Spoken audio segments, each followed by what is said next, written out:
નમસ્કાર, હું છું માર્ગી. આપની સાથે હેડલાઇન્સમાં જોઈએ કેટલાક મહત્વના સમાચાર. ઇન્ટરનેશનલ ક્રિકેટ કાઉન્સિલ ICCએ આજે એક બમ્પર અને ઐતિહાસિક જાહેરાત કરી છે. હવે વર્લ્ડ કપમાં પુરુષ અને મહિલા ખેલાડીઓને સમાન ઇનામની રકમ આપવાની જાહેરાત કરવામાં આવી છે. તેની શરૂઆત આવતા મહિને UAEમાં યોજાનાર મહિલા T20 વર્લ્ડ કપથી થશે. મહિલાઓને પુરુષો જેટલી ઇનામની રકમ મળશે તે આ રમતના ઇતિહાસમાં એક મહત્વપૂર્ણ સિદ્ધિ હશે.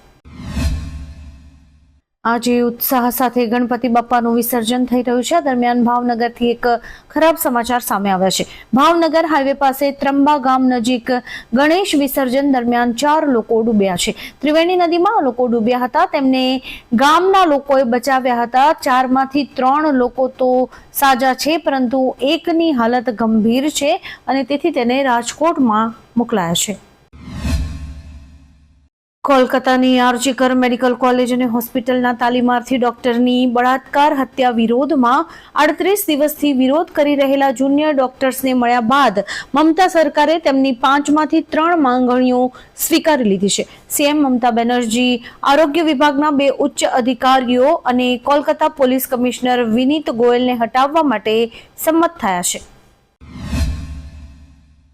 ભારતીય વિદેશ મંત્રાલયે ઈરાનના સર્વોચ્ચ નેતા અયાતુલ્લા ખાન ખમેનીના ભારત વિરોધી નિવેદન પર પ્રતિક્રિયા આપી છે.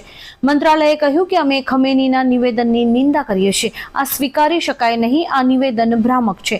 લઘુમતીઓના મુદ્દા પર ટિપ્પણી કરનારા દેશોએ પહેલા તેમના પોતાના રેકોર્ડ જોવા જોઈએ. ઉલ્લેખનીય છે કે ખમેનીએ પોતાના એક નિવેદનમાં કહ્યું હતું કે ભારતમાં મુસ્લિમો પીડાઈ રહ્યા છે, જેનો ભારતીય વિદેશ મંત્રાલયે વિરોધ કર્યો છે. અમેરિકાના ન્યુયોર્કમાં બાપ્સ સ્વામિનારાયણ મંદિર પર હુમલો થયો છે. હુમલામાં મંદિરનો એક ભાગ ધ્વસ્ત થઈ ગયો છે. દિવાલો પર મોદી આતંકવાદી, મોદી મુર્દાબાદ જેવા નારા લખવામાં આવ્યા છે. ભારતે આ તોડફોડની નિંદા કરી છે અને કાર્યવાહીની માંગણી કરી છે. આ ઘટના તે સ્થળથી માત્ર 28 કિલોમીટર દૂર બની હતી જ્યાં PM મોદી 21 અને 24 સપ્ટેમ્બર વચ્ચે કવાડ સમિટમાં ભાગ લેશે. કચ્છમાં ફરી એકવાર ભૂકંપનો આંચકો આવ્યો છે. 24 વર્ષ પહેલા આવેલા ભૂકંપ બાદ કચ્છમાં હવે નાના મોટા આંચકાઓ આવવાનું યથાવત છે. આજે સવારે કચ્છમાં ભૂકંપના આંચકાનો અનુભવ થતા લોકો ઘરની બહાર દોડી આવ્યા હતા. જો કે આંચકાની તીવ્રતા 2.7 રિક્ટર સ્કેલ હોવાથી બહુ ઓછા લોકોને તેનો અનુભવ થયો હતો. આજે આવેલા આંચકાનું કેન્દ્ર બિંદુ ભચાઉથી 10 કિલોમીટર દૂર નોંધાયું છે. ગાઝા પટ્ટીમાં ઇઝરાયેલના હવાઈ હુમલામાં 5 મહિલાઓ અને 4 બાળકો સહિત 16 લોકો માર્યા ગયા છે. પેલેસ્ટિનિયન અધિકારીઓએ જણાવ્યું હતું કે સોમવારે હુમલામાં મધ્ય ગાઝામાં નુસરત શરણાર્થી શિબિરમાં એક ઘરનો નાશ થયો હતો, જેમાં 4 મહિલાઓ અને 2 બાળકો સહિત ઓછામાં ઓછા 10 લોકો માર્યા ગયા હતા. જમ્મુ કાશ્મીર વિધાનસભાની ચૂંટણીના પ્રથમ તબક્કા માટેનો પ્રચાર પડઘમ 16મી સપ્ટેમ્બરે શાંત થઈ ગયો છે. બીજેપી અને કોંગ્રેસે ચૂંટણી પ્રચારના અંતિમ દિવસે બરાબરનું જોર લગાવી દીધું છે. આ દરમિયાન કેન્દ્રીય ગૃહમંત્રી અમિત શાહે કિશ્તવાડ અને રામબન જિલ્લામાં 3 રેલીને સંબોધિત કરી હતી, જ્યારે કે કોંગ્રેસે ચૂંટણી ઢંઢેરો હાથ બદલશે હાલાત જાહેર કર્યો હતો. જમ્મુ અને કાશ્મીરમાં આવતીકાલે યોજાનાર ચૂંટણીની તૈયારીઓ હવે પૂર્ણ થઈ ગઈ છે અને મતદાન પૂરજોશમાં થાય તેવી સંભાવના દર્શાવાઈ રહી છે. આમ આદમી પાર્ટીએ રાજ્યસભા સાંસદ સ્વાતિ માલીવાલનું રાજીનામું માંગ્યું છે. આપે કહ્યું કે માલીવાલ ભાજપની સ્ક્રિપ્ટ વાંચે છે. તેમણે શરમ અને નૈતિકતાના આધારે રાજીનામું આપવું જોઈએ. આપણે જણાવી દઈએ કે આપે ખુદ સ્વાતિ માલીવાલને રાજ્યસભામાં મોકલ્યા છે, પરંતુ CM હાઉસમાં લડાઈ બાદ તેઓ ખુલ્લેઆમ કેજરીવાલની વિરુદ્ધ થઈ ગયા છે. અમદાવાદના બોપલમાં હિટ એન્ડ રન કેસમાં એક બાદ એક નવા ખુલાસાઓ સામે આવી રહ્યા છે. હિટ એન્ડ રનના CCTV ફૂટેજ સામે આવ્યા છે, જેમાં આ કાર એક બિલ્ડરની હોવાનું બહાર આવ્યું છે. માલિતુજાર પરિવારના માતા પિતા પોતાના સંતાનોને લક્ઝુરિયસ ગાડીઓ ફેરવવા આપી દેતા હોય છે, પરંતુ આવા નબીરાઓ માતેલા સાંઢની જેમ ગાડી હંકારીને નિર્દોષોને મોતને ઘાટ ઉતારી રહ્યા છે. શહેરમાં ફરી એકવાર હિટ એન્ડ રનની ઘટના બની છે.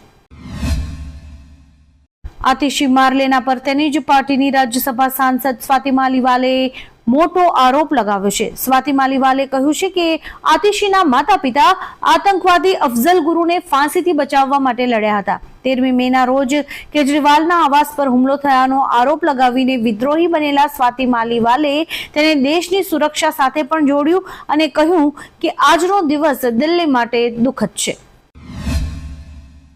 કેન્દ્રીય ગૃહમંત્રી અમિત શાહે મંગળવારે કહ્યું કે ભાજપની આગેવાની હેઠળની એનડીએ સરકાર તેના વર્તમાન કાર્યકાળ દરમિયાન એક રાષ્ટ્ર એક ચૂંટણી લાગુ કરશે. વડાપ્રધાન નરેન્દ્ર મોદીના ત્રીજા કાર્યકાળના 100 દિવસ પૂરા થવાના અવસરે એક પત્રકાર પરિષદને સંબોધતા ગૃહમંત્રીએ કહ્યું કે અમે આ સરકારના કાર્યકાળ દરમિયાન એક રાષ્ટ્ર એક ચૂંટણીની વ્યવસ્થા લાગુ કરવાની યોજના બનાવીએ છીએ. પાલનપુર તાલુકાના કુંભાસણથી કુંભલમેર ચોકડી તરફ જતા રોડ પર એક અજાણ્યા વાહન ચાલકે 6 પદયાત્રિકોને અડફેટે લીધા હતા. તેમને ઈજાઓ થતા પાલનપુરની સિવિલ હોસ્પિટલમાં સારવાર માટે ખસેડાયા છે. અંબાજી ખાતે અત્યારે ભાદરવી પૂનમનો મેળો ચાલી રહ્યો છે અને દૂર દૂરથી માઈ ભક્તો માં અંબાના ચરણે શીશ નમાવવા માટે પગપાળા અંબાજી જઈ રહ્યા છે. ત્યારે આવો અકસ્માત થતા પોલીસ દ્વારા આ વાહન ચાલકની શોધખોળ હાથ ધરાઈ છે. ભાજપનું સદસ્યતા અભિયાન અત્યારે પૂરજોશમાં ચાલી રહ્યું છે. ભાવનગરમાં સદસ્યતા અભિયાન હવે વિવાદમાં આવ્યું છે. ભાવનગરમાં નગરસેવકનો એક વિડીયો સોશિયલ મીડિયામાં વાયરલ થયો છે. પૂર્વ સ્ટેન્ડિંગ કમિટીના ચેરમેન અને અત્યારના ભાજપના નગરસેવકનો વિડીયો વાયરલ થઈ રહ્યો છે, જેમાં તે સદસ્ય બનાવવા માટે હોસ્પિટલમાં દર્દીઓના સગાને આજીજી કરતા નજરે પડી રહ્યા છે. હવામાન નિષ્ણાત અંબાલાલ પટેલે હવે કડકડતી ઠંડીની આગાહી કરી છે. તેમણે કહ્યું છે કે ડિસેમ્બર મહિનાની 3જી તારીખથી રાજ્યમાં ઠંડીની શરૂઆત થશે તેમજ 22મી ડિસેમ્બર પછી ગાત્રો થીજવતી ઠંડી પડશે. જાન્યુઆરી ફેબ્રુઆરીની શરૂઆત સુધી ભારે ઠંડી પડી શકે છે તેમજ માર્ચ સુધી લા નીનોની અસર જોવા મળી શકે છે. અમેરિકામાં વર્ષો રહ્યા બાદ ગ્રીન કાર્ડ માટે બોગસ પાસપોર્ટ બનાવી અને અમદાવાદ આવતો એક શખ્સ ઝડપાયો છે. ઇન્ટરનેશનલ એરપોર્ટ પર અમેરિકાથી બોગસ પાસપોર્ટ પર અમદાવાદ આવેલા યુવકને ઇમિગ્રેશન ઓફિસરે ઝડપી લીધો હતો. ત્યારબાદ આ ઇમિગ્રેશન અધિકારીની ફરિયાદને આધારે એરપોર્ટ પોલીસે આણંદના યુવકની ધરપકડ કરીને તેને એસઓજીને સોંપ્યો છે.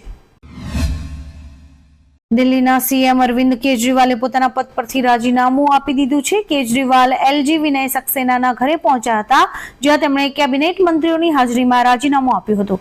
આપના ગોપાલ રાયે પત્રકારો સાથે વાત કરતા કહ્યું કે અમે આતિશીને નવા સીએમ બનાવવા માટે એલજી સમક્ષ અમારો દાવો રજૂ કર્યો છે. અમે શપથ ગ્રહણની તારીખ નક્કી કરવાની પણ માંગણી કરી છે. ભારતીય ખેલાડીઓને નવા મુખ્ય કોચ ગૌતમ ગંભીર અને બોલિંગ કોચ મોર્ને મોર્કેલની દેખરેખ હેઠળ તૈયાર કરવામાં આવી રહ્યા છે. બેટિંગ અને બોલિંગ પર ખાસ ધ્યાન આપવામાં આવી રહ્યું છે. સોમવારે ફિલ્ડિંગ કોચ ટી દિલીપના નેતૃત્વમાં ભારતીય ટીમને 2 ભાગમાં વહેંચવામાં આવી હતી અને તેમની વચ્ચે એક ખાસ સ્પર્ધાનું આયોજન કરાયું હતું, જેમાં વિરાટની ટીમ આ સ્પર્ધા જીતી હતી. ઉત્તર પ્રદેશના ફિરોઝાબાદમાં એક ગેરકાયદેસર ફટાકડાની ફેક્ટરીમાં વિસ્ફોટ થતા 5 લોકોના મોત થયા છે, જ્યારે કે 10 લોકો ઘાયલ થયા છે. વિસ્ફોટ એટલો જોરદાર હતો કે તેના કારણે અનેક મકાનોને નુકસાન થયું હતું. વિસ્ફોટનો અવાજ કેટલાય કિલોમીટર દૂર સુધીના લોકોએ સાંભળ્યો હતો. આ ઘટનાથી સમગ્ર વિસ્તારમાં ભયનો માહોલ સર્જાયો હતો. પોલીસ, ફાયર બ્રિગેડ અને એસડીઆરએફની ટીમ ઘટના સ્થળે પહોંચી ગઈ હતી. ગુજરાતના બેટ દ્વારકાના દરિયા કિનારે બિનવારસી અફઘાની ચરસ મળ્યું છે. બેટ દ્વારકાના દરિયા કિનારેથી આ ચરસના પેકેટ્સ મળી આવ્યા છે, જેમાં એસઓજી દેવભૂમિ દ્વારકા દ્વારા કોસ્ટલ પેટ્રોલિંગ દરમિયાન પૂર્વ કાંઠા તરફના દરિયા કિનારેથી આ બિનવારસી અફઘાની ચરસના પેકેટ્સ મળી આવતા તપાસ શરૂ કરાઈ છે. આજે મુંબઈમાં ધામધૂમથી ગણપતિ બાપ્પાનું વિસર્જન કરવામાં આવી રહ્યું છે, ત્યારે લાલબાગચા રાજા પણ આ વર્ષના છેલ્લા દર્શન આપી રહ્યા છે. લાલબાગચા રાજાને વિદાય આપવા મુંબઈના રોડ પર કીડીની જેમ ભક્તો ઉમટી પડ્યા છે. ભક્તો હર્ષોલ્લાસથી આંખોમાં આંસુ સાથે બાપ્પાની વિસર્જન યાત્રામાં જોડાયા છે. બનાસકાંઠાના પ્રસિદ્ધ યાત્રાધામ અંબાજી મંદિર ખાતે અત્યારે ભાદરવી મેળો ચાલી રહ્યો છે. આ વચ્ચે મંદિરમાં વિશ્વની સૌથી મોટી ધજા ચડાવવામાં આવી છે.